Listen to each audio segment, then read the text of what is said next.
Title IX, a bastion for equality among the sexes, has been under scrutiny in the past few years as people try to determine what action should be taken place under it and whether gender should be included in it or not. Has Title IX led to equality in sports? Let's take a closer look at that. Created in 1972, Title IX is composed of just 37 words.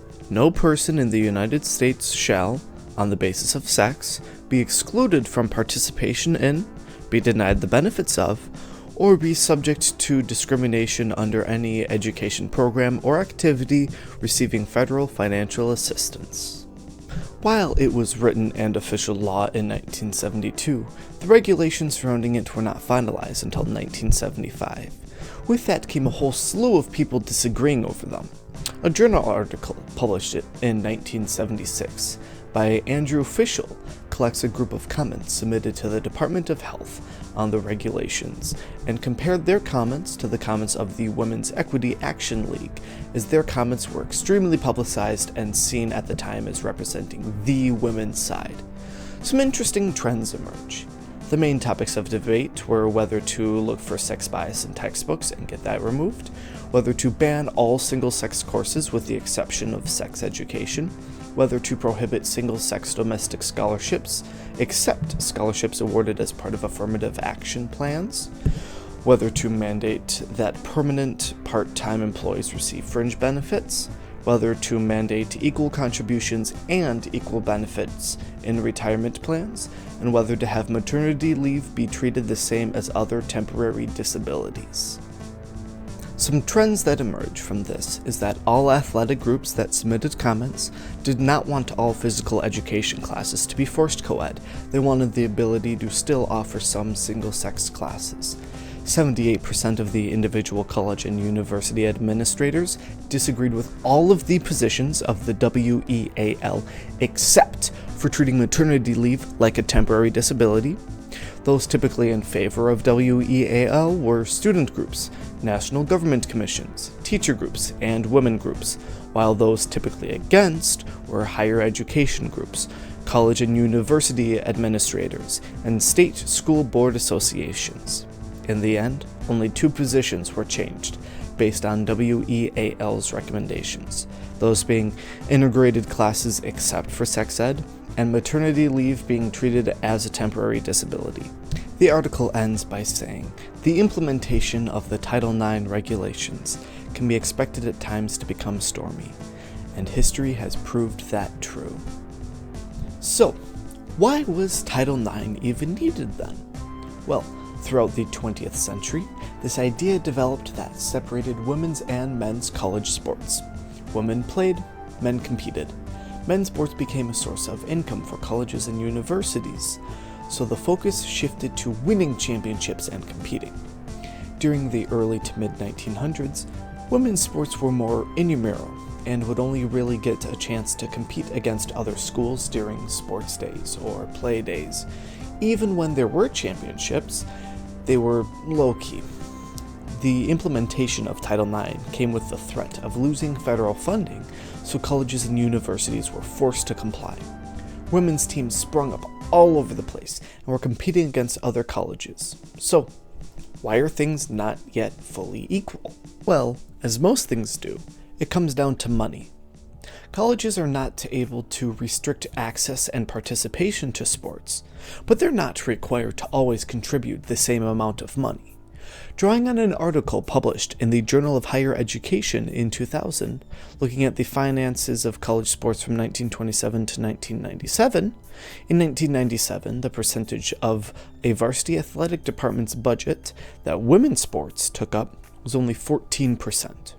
An example of how little money was in the women's athletic department is that in 1976, the University of Kentucky hired Pat Head for $9,000 to coach the women's basketball team, while the average salary for a men's basketball coach at the time, same division, just men's team, was $60,000 to $70,000 a year. Self-reported by the National Collegiate Athletic Association, or NCAA for short, 23% of current athletic budgets, on average, are being spent on women's athletic departments in Division I. Division 2 and 3 have a much more balanced split, just an 8% difference between men and women programs. Even looking at the budget, some colleges try to find ways around having things balanced. They can list some positions, such as strength coach, as a department expense instead of a specific sports expense, but then only work with, say, football. Now let's look at some specific issues involving Title IX. This one hits close to home. In 2020, at the University of Minnesota, they announced they were cutting the entire varsity men's gymnastics, tennis, and indoor and outdoor track and field programs.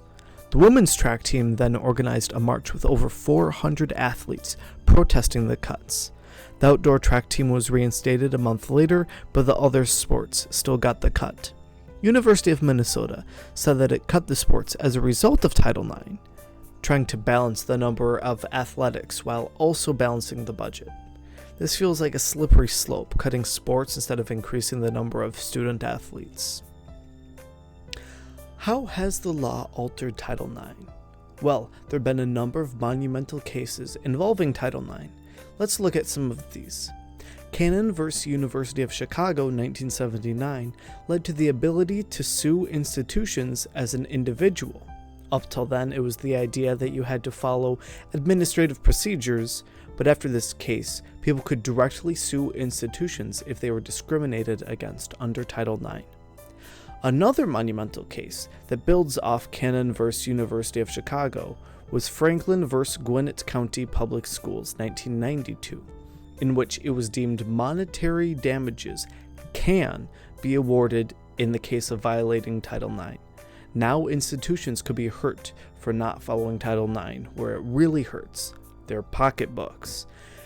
This completely changed how Title IX was viewed. No longer was it some minor inconvenience. It had teeth, and it was not afraid to bite.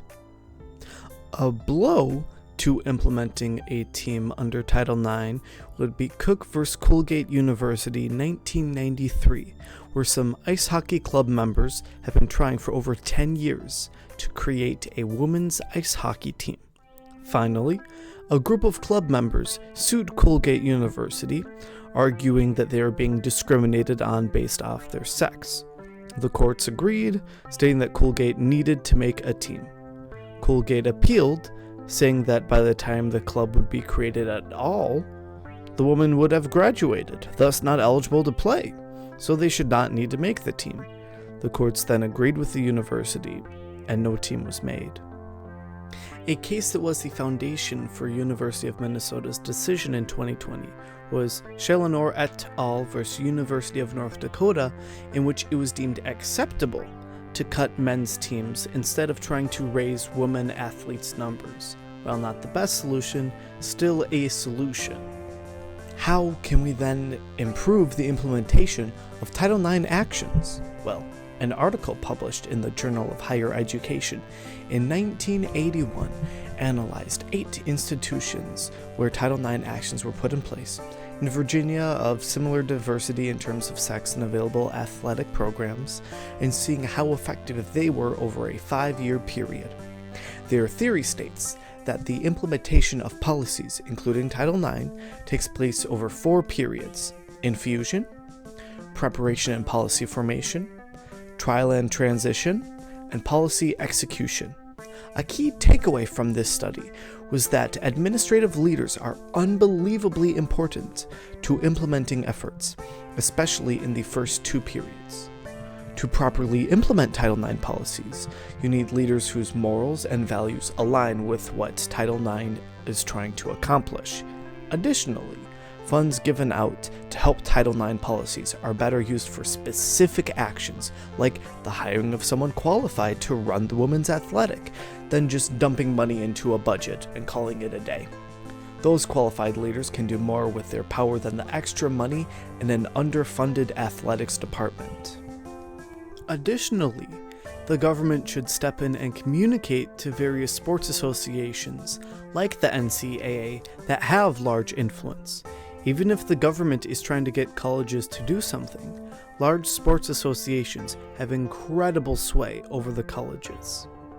Using these guides, we can strive for more equality among college sports. Sports are for everyone regardless of sex. Over the past 50 plus years, some improvements have been made, although we are a long way from total equality. But hopefully in the near future, we can reach that.